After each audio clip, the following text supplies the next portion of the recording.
తన కుమారుని బతికించుకోవడం కోసం అటు దాతల సాయంతో పాటు తాను కూడా సంపాదించిన డబ్బులు మొత్తం ఖర్చు పెట్టింది. సుమారు 30 నుంచి 50 లక్షల వరకు ఖర్చు పెట్టారు. అమ్మ ఎప్పుడు మరణించాడు, ఎలా జరిగింది? నైట్ మరణించాడు సార్. నైట్ 11 గంటలకి చనిపోయినాడు. ఆడ ట్రీట్మెంట్ తీసుకున్నామా, డిశ్చార్జ్ అయిపోయిన 3 మంత్స్ వరకు అక్కడే ఉండమన్నారా. 3 మంత్స్ ఇంకా 10 డేస్ అయితే 3 మంత్స్ అవుతుంది.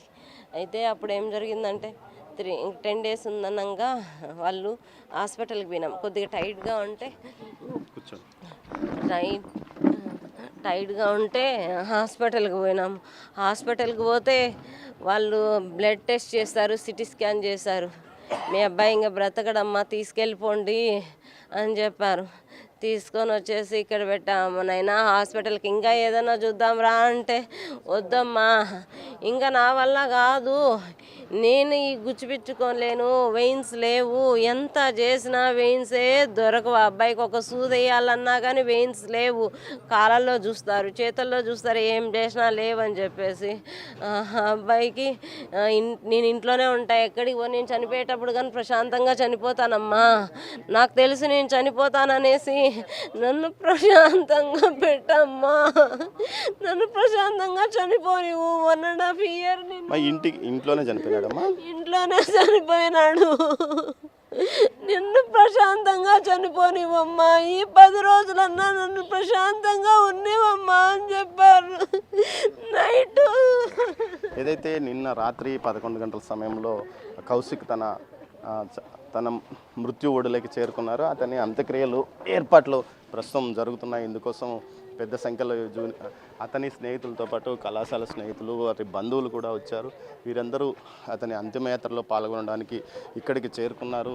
మరోవైపు ఏదైతే దీనికి సంబంధించి దాతలు ఏదైతే అతని కోసం సాయం పడిన దాతలు కూడా ట్యాగ్ చేస్తున్నారు రిప్ అంటూ. ముఖ్యంగా ఎంతోమంది ఇతని బతకాలని ఆశించారు, కానీ విధి చిన్నచూపు చూసింది. చివరికి వారి తండ్రి కూడా బోనోమార్ ట్రీట్మెంట్కి సంబంధించి తనకు సంబంధించిన కణాలను కొడుకు అందజేసినప్పటికీ ఫలితం లేదు.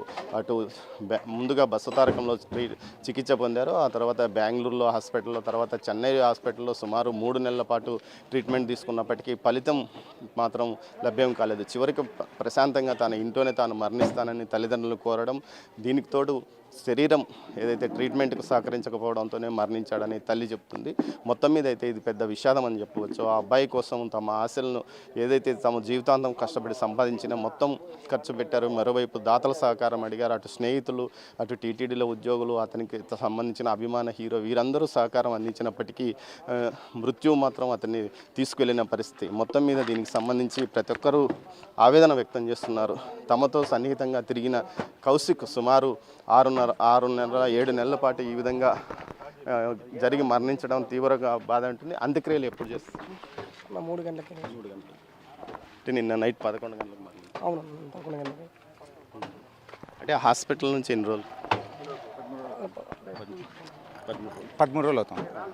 బాగా ఇబ్బంది పడ్డాడు హాస్పిటల్ ఇబ్బంది పడినా అని చెప్పడం అంతవరకే, మనమేం చూసింది ఏం లేదు. 13 days అవుతుంది. నైట్ 11:50కి ఈ విధంగా కాలం అయిపోయి తెలియని జరిగింది.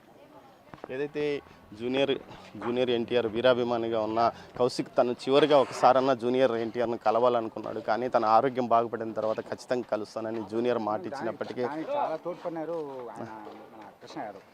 స్థానికంగా ఉన్న ఏదైతే నేతలు కూడా జూనియర్ ఎన్టీఆర్తో మాట్లాడించారు, అన్నీ చేశారు. కానీ దేవుడు చిన్నచూపు చూశాడు, కౌశిక్ మరణించాడు. కౌశిక్ మృతితో కొంత విషాదం, పూర్తి స్థాయిలో విషాదం నెలకొంది. జూనియర్ ఎన్టీఆర్ అభిమానులు కూడా పెద్ద ఎత్తున తమ సంతాపాన్ని తెలియజేస్తున్నారు.